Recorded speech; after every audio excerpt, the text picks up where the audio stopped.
Well, hello everyone. Welcome to a Saturday afternoon, mid-afternoon game that we had today against the New York Rangers in Madison Square Garden. The Pens ended up falling in shootout to those New York Rangers. Very poorly played New York Rangers, 3-2 in a shootout. Silver lining you could take away is that we got a point. But there is not much there the rest of the game that you can really pull from. A very, very lackluster performance from the Penguins today, to say the least. While everyone starts trickling in, make sure you drop a comment. We want to hear from you. What is your thoughts on the game? What is your opinion? Give me your take. Give me something. I see Shane has already he calls it a rant. Yes, he is ranting in the comments. Feel free to drop it in there. Let it all out. This is a safe space, everyone. I want to hear your thoughts. I'll be going solo today. As you can tell, Louis is out. He has some family over at his house. So do apologize for the I thought I gave it enough time. Sorry, thought I gave it enough time. But sorry for the sporadic tweeting. If you follow us on Twitter, if you're not, make sure you do. Go over to X, follow us at Pens Collective. You'll find us at Pens Collective on all social media platforms. We have an Instagram, Facebook, Twitch, Twitter, TikTok, at everything else. So let me see, where are we live? We are live on YouTube. We are live on the Purple app. We are live on Facebook. We are live on Twitter, on X, and we are live on TikTok. So I'm sorry to the TikTok fans. I do not have accessibility to the TikTok comments, so I do apologize if you're going to drop us a comment on there. I will not be able to reply, but please feel free to still do so. I will check it afterwards. But Louis usually has that dual screen with both of them on there. Where did I want to go from there? Oh, yes. So this episode and all episodes are brought to you by Third Assist Hockey. Please visit them at thirdassist.com. Feel free to use our coupon code that we're graciously given from those guys over there at Third Assist, TPC 15, to get 15% off your order. They have state sweaters that are designed to feature symbols, colors of the state flag, or just some features of each and every state or province for you Canadians. Even though we beat you, we're still fans of you. But not all 50 states are there, but a vast majority of them. They also have sticks, gloves, whatever you need for playing hockey. Not only outdoor, but even if you're just playing some beer league, there's some stuff for that. They have a little bit of everything that you need, even for just a casual fan like myself. They have some watches, some other memorabilia, as well as just some other accessories and stuff along those lines. But check it out, thirdassist.com. Use code TPC15 to get 15% off your order. I'm going to get into these comments. I'm going to get into this game. I was left disappointed, so I will get into it. But with that, welcome to the show. It's Crosby on Kunitz and shots! Penguins win it!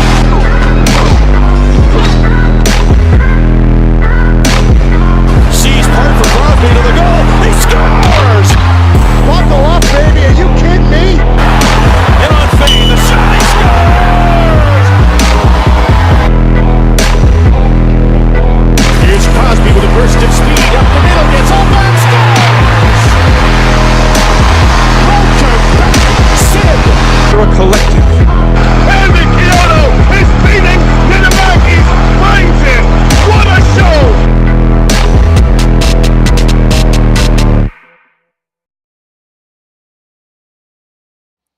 All right. Let's push back that poor intro and officially welcome you to the Penguins Collective podcast.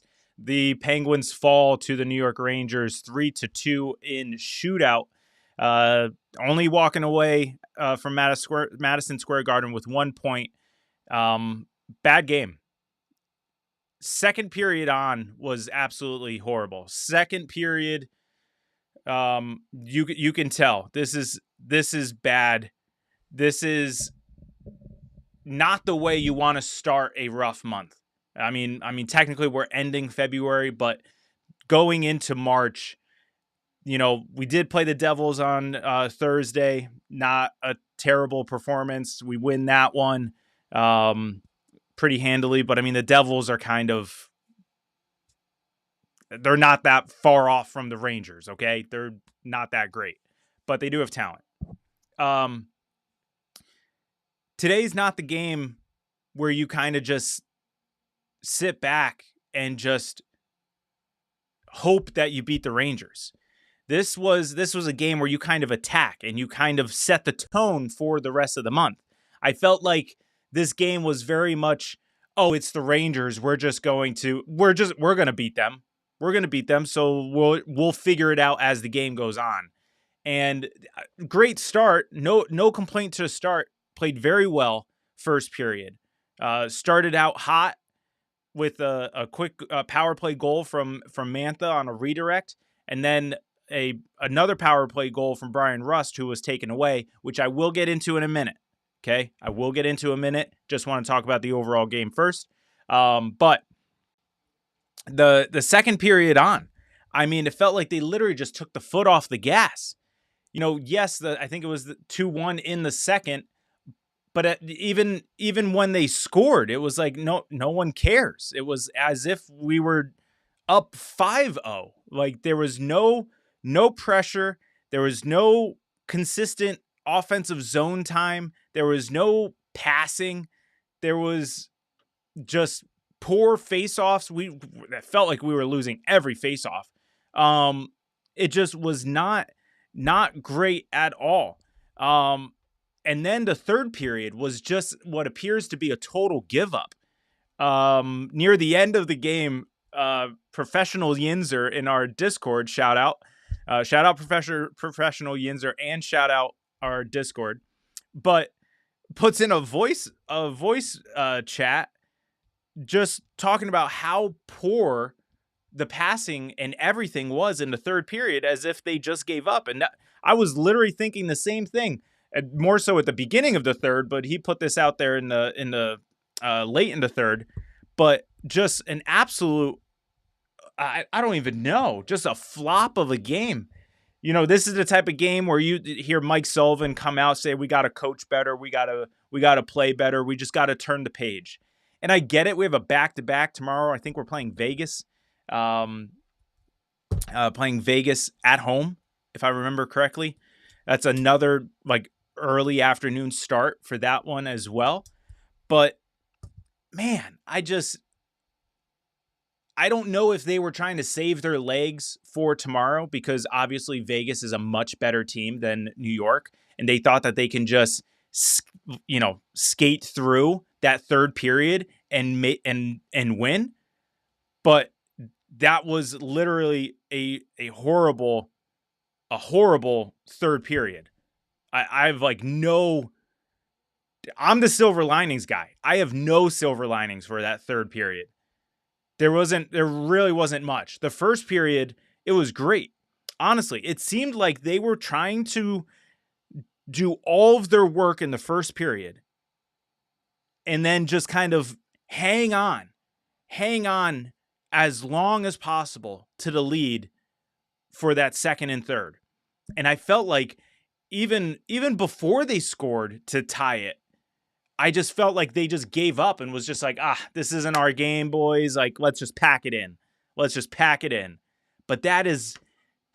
I'm sorry, you don't do that. Louis likes to drop the reference that they're millionaires getting paid to play a kid's game. That's not what you do. But I feel like just in general, that's just not what you do. Especially going into a month of practically a game every other night. There is a ridiculous amount of work that needs to be done to correct that performance. I don't know if Dan Muse has got to go kick some trash cans or whatever, wake some guys up, but this is tough. They got to quick turnaround. Armand just confirmed Vegas tomorrow, 1 p.m. Appreciate it. It's unreal. I'm so lost for words with this performance because I'm so mad. Shesterkin, yes, made plays. I will tip my hat to Shesterkin. He is the reason why they won that game for sure. Because there were a bunch of saves in the first and early second where it could have easily been goals. Very easily could have been goals. And he made some really nice saves. But, I mean, it's tough. It's a tough pill to swallow. It's a tough game. I'm going to use the cliche. We got to turn the page. We got to move on. We have Vegas tomorrow. That's the game where, truthfully, I'm just going to go out on a limb and say if Shilovs plays extremely well, we may have to ride him. I know we just talked about last episode riding Skinner and Shilovs together to the playoffs, but Skinner's got to have a better performance than that. I thought he played well, but he could have been better. Does that make sense? Granted, he was peppered with shots the second and third period. I don't even know if we gave up 10 shots in that first period. It was, or over 5 shots in that first period because there was like no offensive zone time for them. But he's got to play better. Gerard's got to play better. I liked what I saw on him from Thursday against New Jersey, but he's got to be better. Letang's got to be better. Letang got banged up, so it'll be interesting to see what happens. He got hit in the hand. He was just standing there for like a solid 30 seconds, like kind of, I don't know, trying to feel his hand. And I was trying to remember. Maybe chat, will you help me remember? He got hurt, right? He was on IR before the Olympic break. Was that for a hand injury? And if so, do you know if it was his right hand? I forgot to look this up before I hopped on because I wanted to look at it real quick to see if it was his right hand that he hurt before the Olympic break. Because if that's the case, then he just re-injured it. And he just re-injured it. We're probably going to be down another defenseman. So that'll be interesting to see how that plays out. But, Tommy boy, I don't put either goal on Skinner. One was a wide open slot shot by Zibanejad and a redirection right by his skates. Defense let us down to. Oh, for sure. Yes. Great point. Yes. Defense was atrocious today. 100%. Wotherspoon looked lost at times. Letang was Letang today. Carlson, I think, was, I don't know. I don't know what happened with our defense today. It went back to last year's defense. This was a game from last year. 100%. This was last year's game. Like you can find aspects of this game, the way we played, the way the defense was, the goaltending, all that stuff. This was last year's Penguins. The year before Penguins. 100%. That's not what we were seeing so far this year. So what happened? Where did it go? That's the big question. That's what needs to be answered. That's what needs to be flipped back on tomorrow. And it's just not acceptable. Tommy Boy said we went up 2-0 and slept walk until the end of the game. 100%. 100%. There is no denying that whatsoever. Oh, Armand, thank you. Letang's IR stint was from a fractured foot. Okay. All right. But I still think, I'm not going to lie, I would not be surprised if we he missed some time due to whatever happened there. Just because when I saw him out in the 3-on-3 in overtime, did anyone else notice this? He occasionally took his right hand off the stick when he was skating around. So, like, grip was clearly a factor. Like, it was not okay. So, be interesting to see how that works out for him there. And then last thing with the overtime was not great either.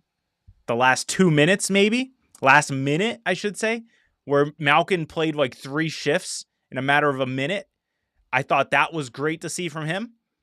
I thought he was one of the better players today. And that was nice to see from him and that effort at the end. I was really hoping that one of them would fall. But the shootout order was interesting. Mantha, Chinikov, and Novak. I thought that was interesting. Don't mind the Chinikov. Wish there was a better shot out of him for it, but, I'll take it.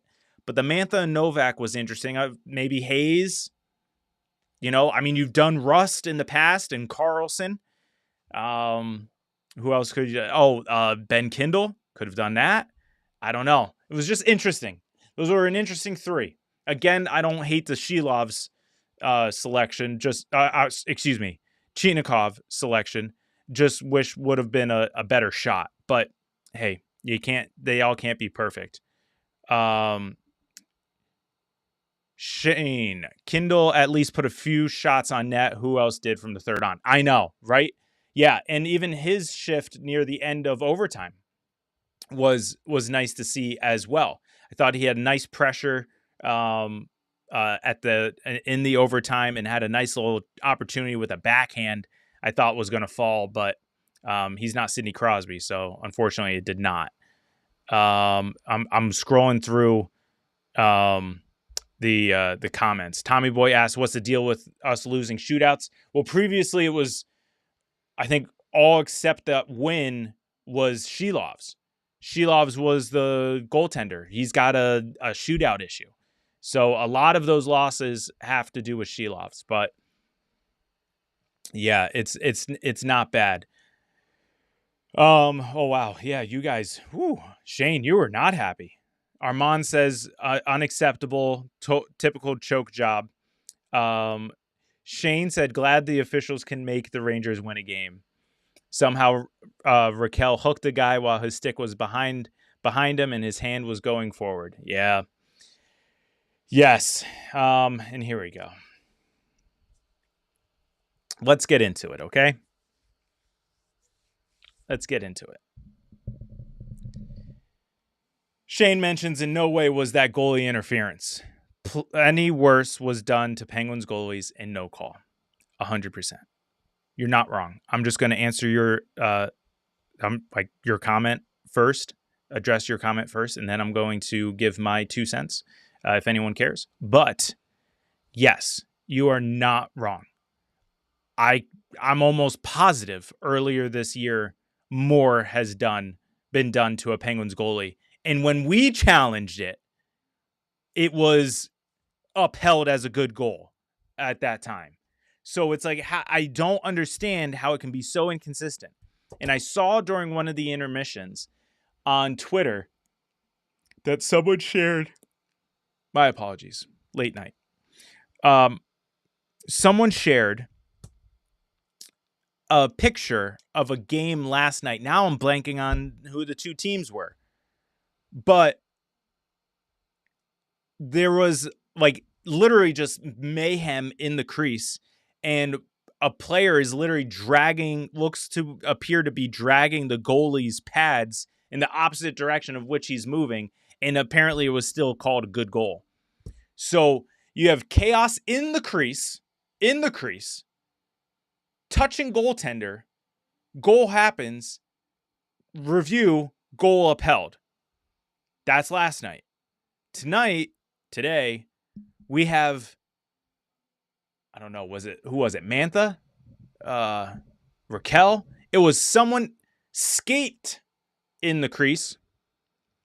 Shesterkin's skate touches said Penguin skate. Goaltender interference, no goal. I'm sorry, this is not the Olympics. And that's where I want to go with this. This is not the Olympics. That's what we were talking about during the Olympics. The Olympics has different rules when it comes to goaltender interference. Like, you can't lay a finger on them. You can't be in the blue circle. Like, you can't do anything about it. It's a done deal. It was Mantha. Thank you.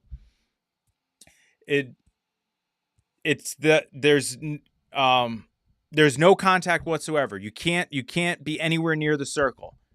That's the Olympics. That's not the NHL. We were told that. That's why Sullivan challenged in the first game of the Olympics, because I don't know if they didn't know or if they were just still in NHL mode or whatever, but they challenged a goaltender interference in the first game of the Olympics, and then that's where we kind of got all the breakdown of what is the difference. And that was probably more goaltender interference than this one was, and that one wasn't. Like, I just don't get it. Like, the rule is you have to impede his, like, I don't know the exact phrasing, okay? Don't come after me. But, like, you have to essentially impede on his ability to play the puck, like to play his position. There's literally no one in front of him. No one, like, on that side of the ice in which the shot took place. He actually used Mantha as, like, a post. You know, they push off the post to go from side to side to, you know, get a cross ice block. He literally used Mantha as the post to push off. So how in the world is that goaltender interference impeding his ability to block the shot? If anything, he got there quicker because of Mantha. And Armand is saying the puck deflected off of Igor and went in. Yes, that's exactly right. So not only did he have enough time to get over there, he got over there. He not only made an attempt, but actually got a piece of it.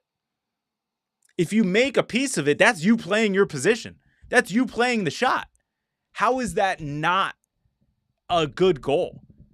And that made me so angry. Like, I was literally, like, right now. Like, this is me angry, everyone. Like, I'm so low key, it's not even funny. But, like, this is me upset. Genuinely upset about this. Genuinely. And I'm not going to blame the refs, but there's got to be, like, a checklist that you have to go through when reviewing these types of goals, where you say, okay, were they in the crease? Yes. But are they, like, affecting the goaltender's position? No. Okay, now you move to number 2. Okay? Did you impede the goalie's position to play the puck? They do make contact. Okay, well, let's look closer. They do make contact. Oh, but he is able to make an attempt to save the puck. Okay, so that doesn't affect his ability to play his position. So move on to the next thing. Whatever you want that to be. Did you make contact with the puck? Did, like, I don't know, whatever you want it to be next, there should be a checklist. And you go through it. And if everything is checked off, then you can, whatever it is, then it could be, okay, good goal. Nope, goaltender interference. It shouldn't be this, subjective thing for each and every ref. There should be, I understand there is, rules outlining exactly what goaltender interference is, but I feel like each referee is interpreting it differently. And they're taking that interpretation into the game, and it's affecting everyone. Because Dan Muse's interpretation of the rules is different, apparently, from the ref's interpretation of the rules, and the ref's interpretation is different from Mike Sullivan's interpretation of the rules for goaltender interference. So you now have 3 different opinions, 3 different interpretations of the rules that are apparently black and white of what goaltender interference is. And this is what you get. This is what you get when you don't have it. There's no checks and balances in terms of goaltender interference. And I heard someone in the past mention, goaltender interference is just going to be, football's pass interference. It's going to be, sometimes it's, the right call, sometimes it's the bad call, but they're just doing their best out there. And I used to feel that way, but honestly, this is getting ridiculous. It's happening more and more across the league, not just to us. And there needs to be something about it. Ben says, replace them all with robots. Yeah, ABS style. Let's do it. ABS style. honestly, though, like there's got to be some sort of oversight with a checklist. You know, like maybe before we get to robots, we can at least have, Toronto say, hey, I don't think you looked at every aspect of the checklist. Like, another eye in the sky saying, yeah, you didn't go through it properly. Let's do this. Yeah, Shane is saying should go to Toronto. One guy with the list, just like the offsides. And other stuff. Agreed. That's exactly what I just said. Yes, Shane, we are on the same brainwave. Yeah, at the very least, this is what it should be. This is what it should be. I don't understand it. Tommy Boy, we have too much footage and camera angles to have zero transparency with these goalie interference calls. Another great take.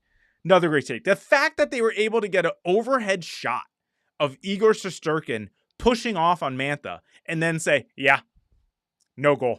That's goaltender interference. And zoomed in. Obviously you can only go so far because that camera is probably like all the way on the roof. But still, it's just ridiculous. There's my rant, guys. I don't do rants very often, if at all. I don't get heated like this very often, if not at all. So you got a special treat on a Saturday afternoon without Louis here. So clip it, send it to Louis, let him know that it exists. But he'll probably watch it. Maybe, I don't know, because we have a back-to-back tomorrow. So I don't know if he'll get a chance to watch. But I think that'll do it. I did see someone dropped a comment. It was pretty long, so I didn't read it. So Armand is saying, per DK Pittsburgh sports fan, Dijon. Oh, is that DK? I think that's DK. Because that's the opposite of Dan Kringursky. And I think he's not the official DK. But whatever. Per Armand is amazing, by the way. Per DK Sports. Evgeny Malkin just said he's been told by the Penguins that there will be no contract talks until after the season. Adding, that was the message from Kyle Dubas to his agent J.P. Barry earlier this week.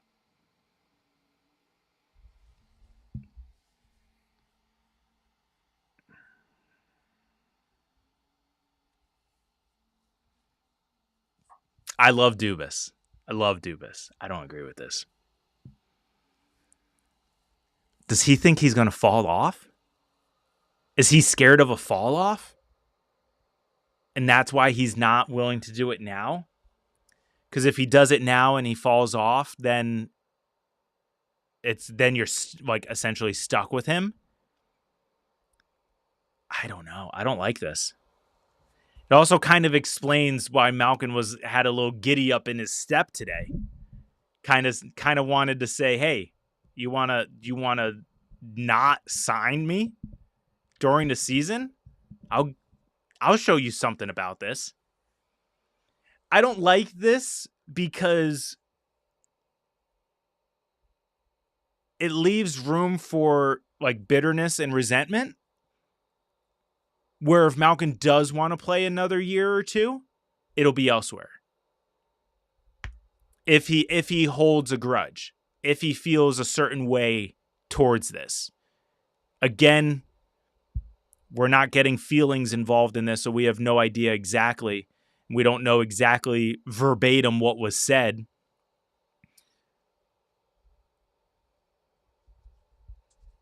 I don't know. But they did. Apparently, Emily Kaplan was emailing Kyle Dubas, and Kyle Dubas said that although they didn't have a sit-down meeting, they were speaking. I guess this is what they were speaking about, which that may be lame. But, also what Emily Kaplan said was that because it was mentioned before the broadcast that Malkin could be traded. But Dubas apparently said to Emily Kaplan, that's a 0.000% chance. So that's not happening, which makes me happy. But that is interesting. There'll be no contract talks till after the season. That's interesting. Like, if you wanted to say, like, you know, the rumor was they were going to talk during the Olympic break. I guess this was the talk. But if you're going to say, you know, hey, I'm dealing with this Canada team being the, you know, AGM, we just got our butts handed to us by Team USA. I need some time. And then not only that, I have the trade deadline coming up. I need some time. That's a different story. But to then just say, but just the, you know, flippantly say, we're just putting this all the way to the back burner. We're gonna circle back, you know, famous boss talk. We're gonna circle back to this in the off season. I don't like it. I feel like he's played too well this year to just not be like, yeah, at the very least, let's re-sign for a year. I don't know. That just bummed me out, man. That just bummed me out. Now it's gotta be cup or bust. It's gotta be for Malkin. Cup or bust. We gotta do it now. Sid's hurt. We'll see what happens of Letang. But you got Malkin possibly on his way out. It's now. It's now. It's got to be now. You got to do it. I don't. Yeah, I don't even know. Oh, Shane, they need a few moves at the deadline, especially without Sid. They are close, but not quite there. Yeah, it's true. They're not quite there, but I do think they gotta try hard. They gotta show some grit and resiliency. Two famous things from Mike Sullivan.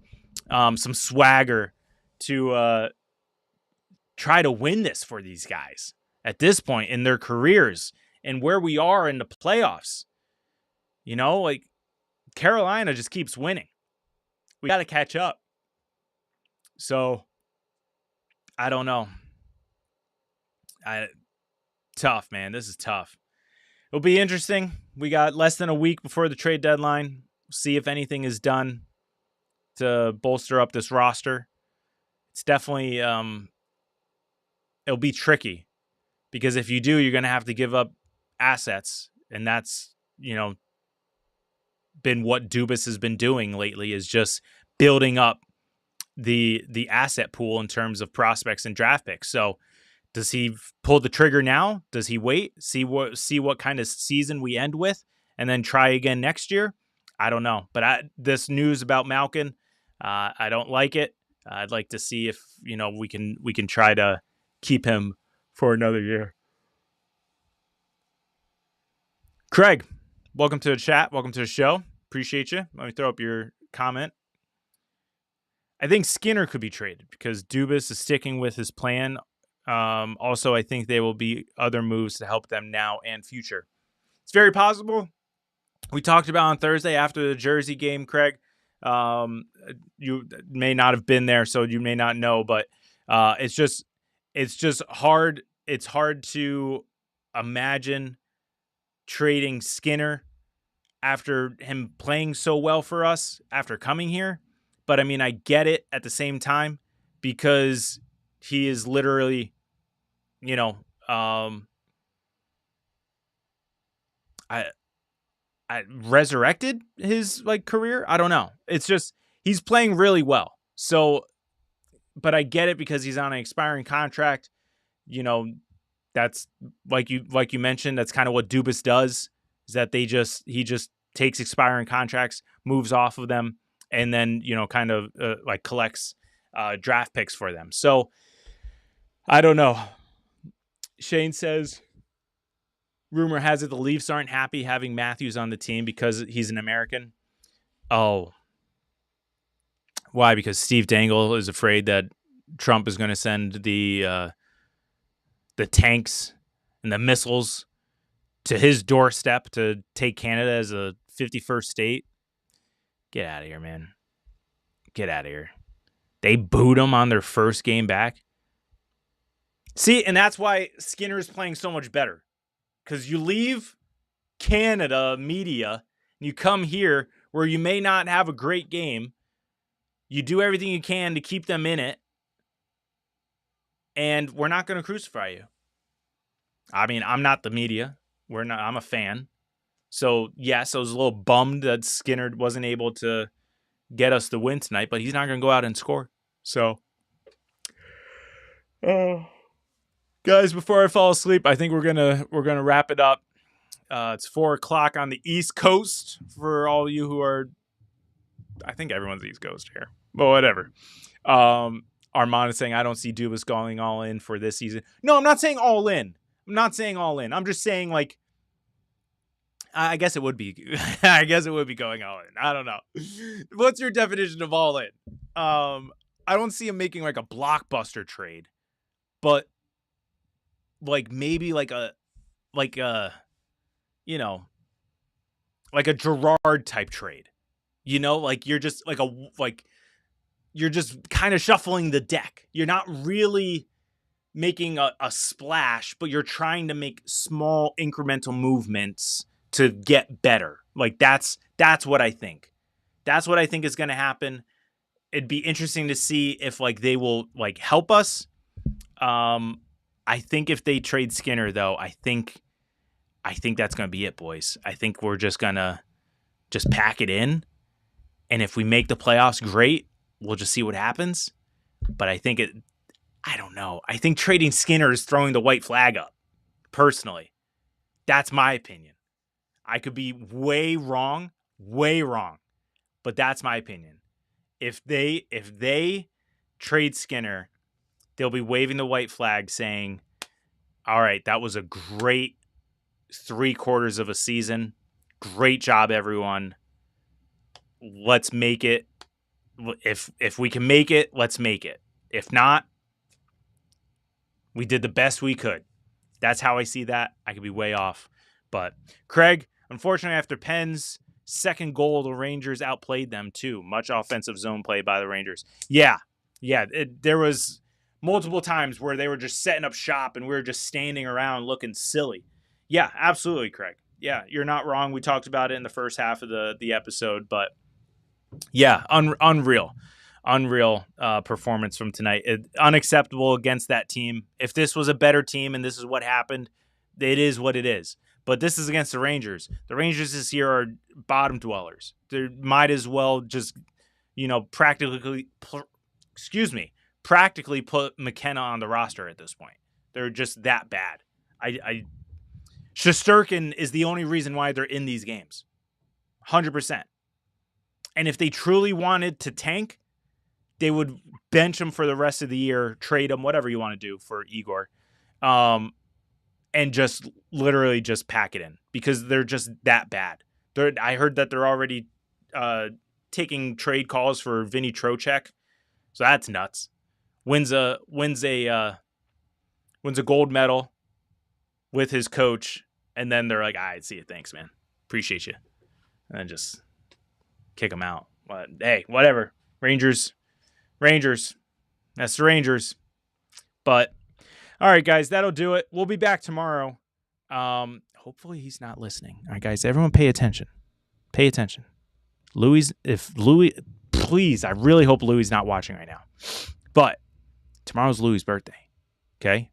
So we need to come in droves on the stream tomorrow. We just, everyone, come on in. Just blow up the chat with happy birthdays for him, okay? So that's tomorrow, March 1st. Tomorrow's game.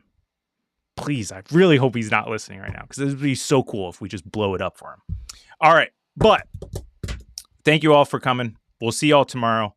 Vegas, 1 o'clock. Oh, I'm supposed to be playing the music. I'm sorry. I'll get it going. We'll get this. See, I'm like the Penguins. I'm just slowly easing into the coming back from the Olympic break. So. It is what it is. But thank you guys so much for joining me today. I appreciate you. We will see you tomorrow. Louis said he will be here. So he will be joining us on his birthday for the Vegas game. But make sure you come join us. Be greatly appreciated. Thanks again for stopping by. We will see you tomorrow. And as always, let's go Pens.